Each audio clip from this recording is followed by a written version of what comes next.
இருக்க இருக்க நம்ம தமிழ்நாட்டோட நிலைமை ரொம்ப மோசமாக தாங்க போயிட்டுருக்கு. சரி, மக்கள் ஓட்டு போட்டிருக்காங்க, இந்த அரசு வந்து பெரிய மாற்றத்தை கொண்டு வரும் அப்படின்னு சொல்லி எல்லாம் நம்பிக்கையாக இருந்தாங்க. ஆனால் இப்போ போகிற சுச்சுவேஷன் வந்து மக்கள் எங்கே கொண்டு போய் விடும்னே சொல்ல முடியல, அந்த அளவுக்கு மோசமாக போயிட்டுருக்கு. ஒவ்வொரு தொகுதி மக்களுமே ஒவ்வொரு டிஃபிகல்ட்டிஸை ஃபேஸ் பண்ணிட்டு தாங்க இருக்கோம். எங்கள் தொகுதி பார்த்திங்கன்னா தாராபுரம். சத்யபாமா வந்து இங்கே நின்று ஜெயிச்சிருந்தாங்க. அவங்களுக்காக ஓட்டு போட்டோம் அப்படிங்கிறத விட ஏடிஎம்கேக்காக தான் மக்கள் ஓட்டு போட்டிருக்காங்க.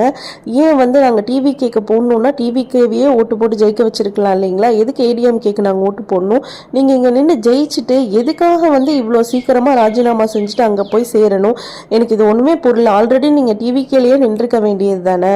எப்போவுமே யாராக இருந்தாலும் அதில் ஒரு சுயநிலை இருக்கும் இல்லைங்களா? இவங்க வந்து எனக்கு டிவிக்கே ரொம்ப பிடிச்சிருக்கு, அதனால நான் ஏடிஎம்கேக்கு இருந்து அங்கே போகிறேன் அப்படிங்கிறது வந்து சொல்கிறதுக்கு வந்து வாய்ப்பே இல்லை. ஏன்னா கண்டிப்பாக லைஃப் டைம் செட்டில்மெண்ட்டாக ஏதோ ஒரு அமௌண்ட் வாங்கிட்டு தான் கண்டிப்பாக மாறி இருப்பாங்க.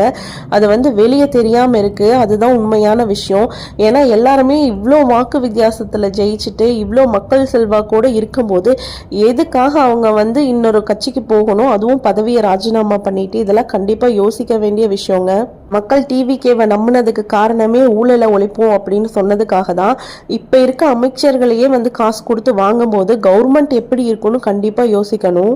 இல்லை அப்படி நிறையா எம்எல்ஏக்கள் வந்து அவங்க ஜெயிச்ச கட்சியிலேருந்து வேற கட்சிக்கு டிவி கேட்க போகிறாங்க அப்படின்னா அவங்க ஒரு ஆதாயம் இல்லாமல் அவங்க போவாங்க? இல்லை இன்ஸ்பயர் ஆகி போகிற அப்படின்னா இந்த அரசு வந்து கொஞ்ச நாள் தான் ஆச்சு. எந்த அளவுக்கு இவங்க நன்மை செஞ்சு இவங்களாம் இன்ஸ்பயர் ஆகி வந்து கட்சி மாறுறாங்கன்னு எனக்கு ஒன்றும் புரியலை. எங்கள் தொகுதி மக்கள் வந்து ஓட்டு போட்டு ஜெயிக்க வச்சது ஏடிஎம்கேவா இருந்தாலும் டிவிக்கு அரசு வரும்போது நினச்சது என்னதுன்னா விவசாய கடன் தள்ளுபடின்னு சொல்லியிருக்காங்க. சரி பரவாயில்ல, இது ஒரு சில விஷயங்கள் வந்து விவசாயத்துக்கு வந்து ஊக்குவிப்பாக இருக்குது அப்படின்னு சொல்லி பார்த்துட்டு இருந்தோம். இப்போ பார்த்தா அதுலேயும் ஒரு ட்விஸ்ட்டு. 50,000 கீழே இருந்தால் தான் தள்ளுபடி, 2 லட்சம் ரூபாய் இருந்தால் அதில் 10,000 தான் தள்ளுபடி, 5,000 தான் தள்ளுபடின்னு போட்டிருக்காங்க. இப்போ இருக்க காலகட்டத்தில் இந்த விவசாயம் பண்ணுறதே பெரிய கஷ்டமாக இருக்குங்க. இதில் யாருங்க போய் 50,000 கீழே கடன் வாங்கினா அது வந்து அந்த முட்டு வலிக்கே யூஸ் ஆகாது. எந்த ஒரு உரம் குப்பை அப்படி எடுக்கணும்னாலும் லட்சக்கணக்காக தான் செலவாகுது. கண்டிப்பாக எல்லாம் 2 லட்சத்துக்கு மேலே தான் கடன் வச்சுருக்காங்க. அவங்களுக்கெல்லாம் 5,000 தள்ளுபடி பண்ணி இவங்க என்ன பண்ண போகிறாங்கன்னு தெரியல. ஒரு உரமூட்டையோட ரேட் தெரியுமா? இல்லை என்ன கவர்மெண்ட் எப்படி போயிட்டுருக்குன்னே தெரியல. சரி, இந்த விவசாய கடன் இந்த பிரச்சனையெல்லாம் ஒரு பாக்கில் இருக்கட்டும். முக்கியமாக பெண்களுக்கும் குழந்தைகளுக்கும் ரொம்ப சேஃபாக இருக்கும்னு சொல்லியிருந்தாங்க. ஆனால் கோயம்புத்தூரில் நடந்த சம்பவம் எல்லாத்தையுமே மனசை உலுக்கிருச்சிங்க. அப்போ இந்த பொண்ணுக்கிட்ட கேட்குறாங்க, ஏம்மா இப்படி ஒரு சம்பவம் நடந்திருக்கே, நீங்கள் என்ன சொல்கிறீங்கன்ட்டு.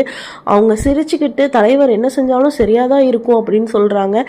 என்ன மனநிலைமையில் இருக்காங்கன்னு தெரில. இவங்களே ஓட்டு கேட்கும் போது பார்த்தீங்கன்னா அவ்வளோ பவர்ஃபுல்லாக பெண் உரிமை, குழந்தைங்களை பாதுகாக்கணும்னு பேசியிருந்தாங்க. இப்போ அப்படியே மாறி போயிட்டுருக்கு.